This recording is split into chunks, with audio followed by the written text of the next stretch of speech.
నా 30 days long hair growth challenge మొత్తం ఈ ఒక్క వీడియోలోనే కంప్లీట్‌గా ఉంటుందండి. షార్ట్స్ చూడని వాళ్ళైతే ఖచ్చితంగా ఇంకా అన్ని షార్ట్స్ చూడని వాళ్ళైతే 30 days long hair growth challenge ఈ లాంగ్ వీడియో చూస్తే సరిపోతుందండి.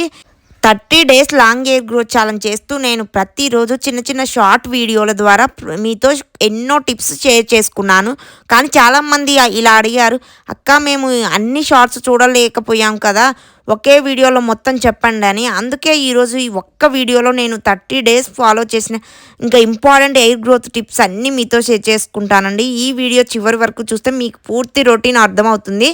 ఇంకా ఫస్ట్ టిప్ వచ్చేసి స్కాల్ప్ని క్లీన్గా ఉంచండి. జుట్టు ఆరోగ్యంగా పెరగడానికి స్కాల్ప్ శుభ్రంగా ఉండాలి కదా. సో మీ హెయిర్ టైప్కి తగ్గట్టు వారానికి 2 or 3 టైమ్స్ మాత్రమే హెయిర్ వాష్ చేసుకోండి, హెడ్ బాత్.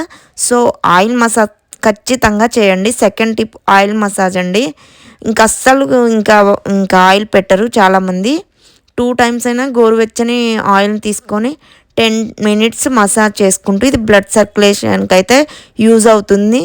సో అలా చేయడం వల్ల ఫింగర్ టిప్స్తో మంచిగా హెడ్ మసాజ్ చేసుకోవాలి. ఆయిల్ మసాజ్ చేయడం వల్ల మనకు బ్లడ్ సర్క్యులేషన్ జరిగి హెయిర్ రీగ్రోత్ అవుతుంది. సో థర్డ్ టిప్ వచ్చేసి హెల్దీ ఫుడ్ తినడం. ఇంకా జుట్టు బయట నుంచి మాత్రమే కాదండి, లోపల నుంచి కూడా మన జుట్టుకి బలం ఉండాలి కదా. ప్రోటీన్ ఉన్న ఆహారం, ఆకుకూరలు, పండ్లు, ఇంకా డ్రై ఫ్రూట్స్, నట్స్ వంటి పోషకాహారం, ఇంకా మినరల్స్, విటమిన్స్ బాగా తీసుకోండి. ఇంకా ఫోర్త్ టిప్ ఎక్కువ నీరు తాగండి. రోజుకు సరిపడా నీరు తాగడం శరీరానికి చాలా అవసరం. చాలామంది ఎయిర్ ఆయిల్స్ అని, ఎయిర్ ప్యాక్స్ అని, ఇంకా కొత్త కొత్త మాస్క్స్ అని, ఇంకా సీరమ్స్, కండిషనర్స్ అని కాస్ట్లీ తెచ్చుకొని వాడుతూ ఉంటారు. వాటి మీదనే దృష్టి ఎక్కువగా పెడతారు. కానీ శరీరానికి సరిపడా నీరు తాగడం కూడా ఒక మంచి అలవాటు అండి. చాలా హెల్దీగా మన జుట్టు అయితే ఉంటుంది. ఎక్కువగా వాటర్ తాగడం వల్ల మన శరీరం హైడ్రేటెడ్గా ఉంటే మొత్తం ఆరోగ్యానికి మంచిది. అలాగే తల చర్మం కూడా పొడి బారకుండా ఉండేందుకు హెల్ప్ అవుతుంది. నేను రోజంతా కొద్దిగా నీళ్లు తాగే అలవాటు పెట్టుకున్నాను. ఉదయం లేవగానే ఒక గ్లాస్ నీరు తాగడానికి ప్రయత్నిస్తాను. తర్వాత రోజంతా అవసరానికి తగ్గట్టు నీళ్లు తాగుతాను. కేవలం నీళ్లు తాగితేనే జుట్టు ఒక్కసారిగా పెరగదండి. కానీ మంచి హెయిర్ కేర్ రొటీన్లో ఇది కూడా ఒక ఇంపార్టెంట్ అలవాటే. సో ఈటింగ్ టూల్స్ కూడా చాలా వరకు తగ్గించాను. స్ట్రైట్నర్లు, కర్లర్లు, హెయిర్ డ్రయర్లు లాంటివి తరచుగా వాడితే కొంతమందిలో జుట్టు పొడిగా మారడం లేదా డ్యామేజ్ అయ్యే అవకాశం ఉంటుంది. అందుకే నేను అవసరం ఉన్నప్పుడు మాత్రమే ఈటింగ్ టూల్స్ యూజ్ చేస్తాను. ఒకవేళ వాడాల్సి వస్తే హీట్ ప్రొటెక్షన్ ప్రోడక్ట్ యూజ్ చేసుకోండి. తక్కువ టెంపరేచర్లో వాడండి, చాలా మంచిది. ప్రతిరోజు హీట్ ఇవ్వడం కంటే న్యాచురల్ ఎయిర్ని ఇష్టపడడం జుట్టు ఆరోగ్యానికి హెల్ప్ అవుతుంది. వెట్ ఎయిర్ని జాగ్రత్తగా దువ్వండి. ఇలా చాలామంది చేసే పెద్ద మిస్టేక్ అయితే తడి జుట్టుని తొందరగా దువ్వి స్పీడ్గా వెళ్ళిపోతారు ఏదైనా వర్క్ ఉంటే. నేను మాత్రం అలా చేయను. నా తడి జుట్టుగా ఉన్నప్పుడైతే నేను కొంచెం ఆరబెట్టుకుంటాను. ఎయిర్ వాష్ చేసిన వెంటనే బలంగా లాగుతూ దువ్వేస్తారు చాలామంది. జుట్టు చాలా సున్నితంగా ఉంటుంది కాబట్టి బలంగా లాగితే ఎయిర్ బ్రేకేజ్ పెరిగే అవకాశం ఉంటుంది. అందుకే నేను ముందుగా జుట్టును కొద్దిగా ఆరనిస్తాను. తర్వాత వైల్డ్ టూత్ కోమ్తో హెయిర్ ఎండ్స్ నుంచి నెమ్మదిగా చిక్కులు తీసుకుంటూ పైకి వస్తాను. ఇలా చేయడం వల్ల జుట్టు తక్కువగా తెగే అవకాశం అయితే ఎక్కువగా ఉంటుంది. మనం ఇంకా స్టెప్ నెంబర్ 5లోకి వస్తే ఎయిర్ ఎండ్స్ని రెగ్యులర్గా ట్రిమ్ చేయండి. ఇంకా చివర్లు చిట్లిపోయినట్టు ఉంటాయి కాబట్టి అవి కొంచెంగా కట్ చేస్తే మన హెయిర్ అయితే రీగ్రోత్ అవుతుంది. ఇంకా అలా కట్ చేస్తే రాదని చాలామంది అనుకుంటారు. ట్రిమ్ చేస్తే హెయిర్ లెంత్ తగ్గిపోతుందని అందుకే ట్రిమ్ చేయరు చాలామంది అయితే. కానీ స్ప్లిట్ ఎండ్స్ ఎక్కువగా ఉంటే మాత్రం మన జుట్టు చివర్లు పొడిబారినట్టు, డ్యామేజ్ అయినట్లు కనిపిస్తూ ఉంటాయి. అవసరమైనప్పుడు కొద్దిగా మాత్రమే ట్రిమ్ చేస్తే జుట్టు మరింత నీట్గా కనిపిస్తుంది. ట్రిమ్ చేయడం వల్ల జుట్టు వేగంగా పెరుగుతుందని చెప్పడానికైతే లేదండి. కానీ స్ప్లిట్ ఎండ్స్ని తొలగించడం వల్ల హెల్దీ హెయిర్ అయితే కనిపించడంలో హెల్ప్ అవుతుంది. ఇంకా స్టెప్ నెంబర్ 6 వచ్చేసి స్ట్రెస్ని కూడా తగ్గించుకోవాలి. హెయిర్ కేర్ అంటే oils, shampoos, serums and conditioners మాత్రమే కాదండి, మన మెంటల్ హెల్త్ కూడా చాలా చాలా ఇంపార్టెంట్. ఎక్కువ స్ట్రెస్ వల్ల కొంతమందిలో హెయిర్ ఫాల్ పెరగవచ్చు. అందుకే సరిపడా నిద్ర, ఇంకా ప్రశాంతంగా ఉండడం చిన్న చిన్న ఎక్సర్సైజులు చేయడం అండ్ ఇంకా యోగా లాంటివి హెల్దీ ఫుడ్ తినడం కూడా నా రొటీన్లో భాగమే అండి. నా లాంగ్ హెయిర్ గ్రోత్ సీక్రెట్ కూడా చెప్తాను. నన్ను అడుగుతున్నారు చాలామంది, అక్క మీ హెయిర్ సీక్రెట్ ఏంటి? నిజం చెప్పాలంటే ఒక్క సీక్రెట్ అంటూ ఏదీ లేదండి. నేను చిన్న చిన్న మంచి అలవాట్లను ఇంకా హ్యాబిట్స్ని ఇంకా డైలీ రొటీన్లో ఫాలో చేయడానికి యూస్ఫుల్ అయినాయి. సో స్కాల్ప్ క్లీన్గా ఉంచడం, ఆయిల్ మసాజ్, హెల్దీ ఫుడ్, ఇంకా సరిపడా నీళ్ళు అండ్ జ్యూసెస్, ఈటింగ్ స్టైలింగ్ తగ్గించాను. ఇంకా వెట్ హెయిర్ని జాగ్రత్తగా దువ్వడం, అవసరమైనప్పుడే ట్రిమ్ చేయడం, స్ట్రెస్ తగ్గించుకున్నాను. ఈ అలవాట్లన్నీ కలిసి నా హెయిర్ కేర్ రొటీన్లో చాలా భాగమయ్యాయి. మీ హెయిర్ కూడా నా హెయిర్లా ఉండాలని కాదు, మీ జుట్టు ఆరోగ్యంగా బలంగా ఉండడమే మీకు కావాలి అనిపిస్తే ఇలాంటి కొన్ని టిప్స్ అయితే మీరు పాటించవచ్చు. ఇప్పుడు చాలామంది ముఖ్యంగా కాలేజీ వాళ్ళే అమ్మాయిలు లేదా స్టైల్ ఇష్టపడే వాళ్ళు అందంగా కనిపించడానికి జుట్టుకి చాలా రకాల ప్రొడక్ట్స్ వాడుతున్నారు. వైట్ హెయిర్ కనిపిస్తే వెంటనే కలర్ వేయడం, పార్లర్లో తరచూ హెయిర్ ట్రీట్మెంట్లు చేయించుకోవడం, కొత్త ప్రోడక్ట్స్ కొత్తగా ట్రై చేయడం జరుగుతుంది. అందంగా కనిపించడం తప్పు కాదండి, కానీ జుట్టుకి ఏమి సూట్ అవుతుందో అవి తెలుసుకొని చేయడం కూడా ముఖ్యమండి. హెయిర్ కలర్ గురించి అయితే చాలా డేంజర్ అండి. కొంతమంది వైట్ హెయిర్ కనిపించగానే వెంటనే హెయిర్ కలర్ వేస్తారు, కానీ ప్రతిసారి ఒకేలా అందరికీ సెట్ అవ్వదు. కొన్ని సందర్భాలలో స్కాల్ప్ సెన్సిటివ్గా అనిపించవచ్చు, జుట్టు డ్రైగా అనిపించవచ్చు, తరచూ కలర్ చేస్తే బ్రేకేజ్ ఎక్కువగా కనిపించవచ్చు. నా జుట్టు అయితే నేను ఎప్పుడు కలర్ యూజ్ చేయలేదండి. కొందరికి ఇరిటేషన్ కూడా రావచ్చు. అందుకే ఏ ప్రొడక్ట్స్ అయినా ముందుగా మనం చూసి తెలుసుకోవాలి. ఇంకా బ్యూటీ పార్లర్ హెయిర్ ట్రీట్మెంట్ కూడా చాలామంది చేయించుకుంటున్నారు. పార్లర్కి వెళ్తే hair cleaning masks and conditioner serums వాడుతూ ఉంటారు. ఇవి అన్నీ చెడ్డవి అని కాదు, కానీ ప్రతి హెయిర్ టైప్కి ఒకే ట్రీట్మెంట్ సరిపోదండి. కొన్నిసార్లు చాలా ఎక్కువ ప్రొడక్ట్స్ వాడితే జుట్టు హెవీగా అనిపించవచ్చు. తరచూ కెమికల్ ట్రీట్మెంట్స్ చేస్తే డ్రైనెస్ రావచ్చు జుట్టు అనేది. ఈటింగ్ స్టైలింగ్ ఎక్కువైతే హెయిర్ డ్యామేజ్ కనిపించవచ్చు. అందుకే ఏ ట్రీట్మెంట్ చేస్తున్నారో అడిగి తెలుసుకోవడం కూడా చాలా ఇంపార్టెంట్. ట్రెండ్ కోసం కాదండి, హెయిర్ హెల్త్ కోసం ఆలోచించండి. అందంగా కనిపించాలని అనుకోవడం సహజం, కానీ జుట్టు హెల్దీగా ఉండడం కూడా అంతే ముఖ్యం. అందుకే తరచూ హీట్ తగ్గించండి, చాలా టైట్ హెయిర్ స్టైల్స్ తగ్గించండి, జుట్టును రఫ్గా దువ్వొద్దు. మీ హెయిర్ టైప్కి సెట్ అయ్యే రొటీన్ పెట్టుకోండి. కొత్త ప్రొడక్ట్స్ వాడితే జాగ్రత్తగా ట్రై చేయండి. ఇంకా అందం అంటే కలర్ వేయడం కాదండి, అందం అంటే మన జుట్టుని మనమే కేర్ తీసుకోవడం.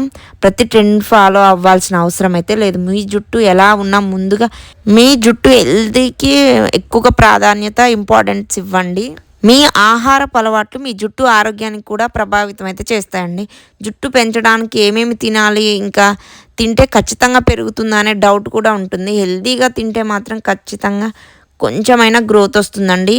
ఇంకా పాలకూర, బచ్చల కూర, ఇంకా ఆకుకూరలు, carrot and beans, dry fruits, nuts, జీడిపప్పు, ఎండు ద్రాక్ష, బాదం వంటి ఇలాంటివి అండి. ఇంకా మంచిగా dry nuts, seasonal fruits, Apple, orange, దానిమ్మ, బ్లూబెర్రీ అండ్ స్ట్రాబెర్రీ, ఇవన్నీ కూడా తీసుకుంటే ఇందులో మంచి ప్రోటీన్స్, మినరల్స్ ఉంటాయండి. ఈ పోషకాలన్నీ కూడా సమృద్ధిగా అందితేనే మీ హెయిర్లో కొంచెమైనా గ్రోత్ కనిపిస్తుంది. మీ జుట్టు ఊడిపోవడం, ఇంకా కట్ అవ్వడం, బ్రేక్ అవ్వడం, బాగా రాలిపోయి డ్రైనెస్, ఇంకా చుండ్రు ఇలాంటివన్నీ వచ్చి ఊడిపోయే ఛాన్స్ ఉంటుంది. మీరు తెలియకుండా కొన్ని మిస్టేక్స్ చేయడం అండి. కొంచెం మంది ఇంకా బాయ్స్ అయితే ఎక్కువగా మీ జుట్టు అయితే ఇంకా ఆరోగ్యంగా ఉండడానికి మంచి ఆహారం మాత్రమే సరిపోదండి. నేనైతే వాటర్ ఎక్కువ తీసుకొని హెల్దీ ఫుడ్ తీసుకుంటా. తల ఇంకకి ఆయిల్ క్రమం తప్పకుండా మసాజ్ చేయండి. ఆయిల్ పెట్టుకుంటూ మీ జుట్టు యొక్క కుదుళ్ళను వారానికి కనీసం 2 సార్లు అయినా ఆయిల్ రాసి మసాజ్ చేయండి. తగినంత నిద్ర లేకపోతే ఒత్తిడి మరియు చిరాకు అనిపిస్తుంది. ఇంకా ఈ కారణం కూడా మీరు జుట్టు రాలడం కారణం అవుతుంది. తెల్ల జుట్టు వస్తుంది. ఇంకా జుట్టు చివరలు కత్తిరించండి. ప్రతి 2-3 నెలలకు మీ జుట్టును తేలిగ్గా కత్తిరించండి. దీనివల్ల జుట్టు చిట్లడం వంటి సమస్య అయితే తగ్గుతుంది. షాంపూతో తలస్నానం తర్వాత సహజ సిద్ధంగా లేదా తక్కువ నీటితో మాత్రమే మీ జుట్టుని ఆరనివ్వండి. దీనికోసం ఎలాంటి హెయిర్ డ్రైయర్లు, హీటింగ్ టూల్స్ అయితే అస్సలు వాడవద్దు. ఎక్కువగా తలస్నానం చేయవద్దండి. అధిక షాంపూ చేయడం వల్ల కూడా పొడి బారి జుట్టు అంతా ప్రాణం లేని జుట్టులాగా వస్తుంది. అందువల్ల వారానికి 2 సార్లు లేదా ఇంకా ఒక 3 సార్లు మాత్రమే తలస్నానం చేయండి. ఇంకా డైలీ మాత్రం హెడ్ బాత్ అయితే అస్సలు చేయకండి. బాగా చల్లటి నీళ్ళనైతే చేయకూడదు, బాగా వేడి నీళ్ళని కూడా అస్సలు చేయకూడదు. జస్ట్ గోరువెచ్చని వాటర్తో తలస్నానం చేయొచ్చు, కానీ ఎక్కువగా వేడి నీళ్ళతో అయితే అస్సలు చేయకండి. తలస్నానం చేసినప్పుడు అవసరానికి మించి ఎక్కువ షాంపూని డైరెక్ట్గా అప్లై చేసుకోకండి. షాంపూ డైరెక్ట్గా అప్లై చేసుకుంటే మాత్రం జుట్టు ఎక్కువగా ఊడుతుంది. నేను అన్నీ ఫాలో అవుతున్నా కూడా నా జుట్టుని ఇంకా మీ జుట్టులాగా పెరగట్లేదని ఆలోచించకండి. ఇంకా ఒత్తుగా పొడవుగా పెరిగే మార్గాల గురించి తెలుసుకునే ముందు మీ జుట్టు ఇంకా రాలడానికి లేదా వీక్ అవ్వడానికి గల కారణాలు తెలుసుకోవడం చాలా ఇంపార్టెంట్.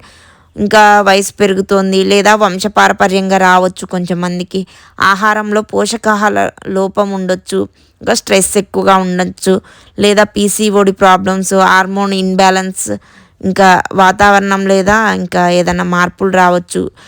ఇంకా కొంచెం మందికి వాటర్ బ్లీచింగ్ వాటర్ అని ఇంకా సాల్ట్ వాటర్ అని ఇలా వాటర్ కూడా చేంజ్ అయ్యి పడకపోవచ్చు. ఇంకా జుట్టు మీద రకరకాల వస్తువులను యూస్ చేయడం అండి, లేదా లైక్ కొత్త కొత్త ప్రొడక్ట్స్ కాస్ట్లీవి ఇది ఇంకా ఆన్లైన్లో కనిపించిన మార్కెట్లో దొరికే సీరమ్స్ కానీ కండిషనర్స్ లోషన్స్ అని ఇలాంటి ప్రొడక్ట్స్ తెచ్చి మన జుట్టు మీద ప్రయోగాలు చేయొద్దు. ఇంకా ఇంకా న్యాచురల్ మాస్క్స్ కూడా ఎక్కువగా ట్రై చేయకూడదు. లైట్గా మీకు ఏదన్నా సెట్ అవుతుంది అనిపిస్తే ట్రై చేయాలి అంతే. మనం రోజు తలస్నానం చేస్తూ ఉంటారు, కానీ అలా చేయకూడదు. కానీ చాలామంది చేసే పెద్ద తప్పేంటో తెలుసా? షాంపూని నేరుగా తలపై వేసి ఇంకా రబ్ చేస్తూ ఉంటారు. దీనివల్ల జుట్టు విపరీతంగా ఊడుతుందండి. షాంపూలో ఎక్కువగా కెమికల్స్ ఉండడం వల్ల డైరెక్ట్గా అప్లై చేయవద్దు. వాటర్లో డైల్యూట్ చేసి మాత్రమే షాంపూని యూస్ చేయండి. ఇంకా అలా చేయడం వల్ల డైరెక్ట్గా ఎక్కువ షాంపూలు యూస్ చేస్తూ ఉంటారు. మళ్ళీ ఇంకా మన జుట్టు తగ్గట్టు ఎక్కువ షాంపూస్ అంటే 2, 3, 4 వరకు యూజ్ చేస్తూ ఉంటారు. అలా చేయడం కూడా చాలా డేంజరే. జుట్టు పొడిబారిపోయి చిట్లిపోతుంది. మనం ఈ షాంపూని డైరెక్ట్గా అప్లై చేయడం వల్ల ఒకే చోట కెమికల్స్ ఎక్కువగా పేరుకుపోతాయండి. స్కాల్ప్ డ్రై అయిపోయి డాండ్రఫ్ కూడా వస్తుంది.